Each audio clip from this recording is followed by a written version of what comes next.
Getting the right color result often means making small adjustments, but saving those settings shouldn't slow you down. Create custom colors make that process simple. This feature allows you to create, save, and manage custom color settings without opening a new print tab. It gives you a faster, more efficient way to fine-tune your color output and keep your settings consistent across jobs. To get started, go to Settings, then Custom Color Management.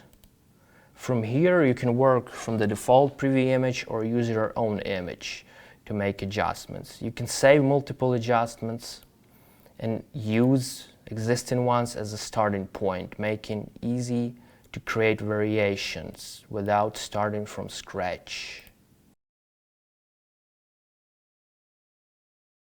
Once saved, your custom color adjustment can be used across all workflows, whether you're printing from a print tab using a quick print folder or using a virtual printer sent to Sawgrass Print Utility. The result is simple. You can fine-tune your colors, save your preferred settings, and reuse them wherever you need them. Create custom colors help you work faster, stay consistent, and print with confidence.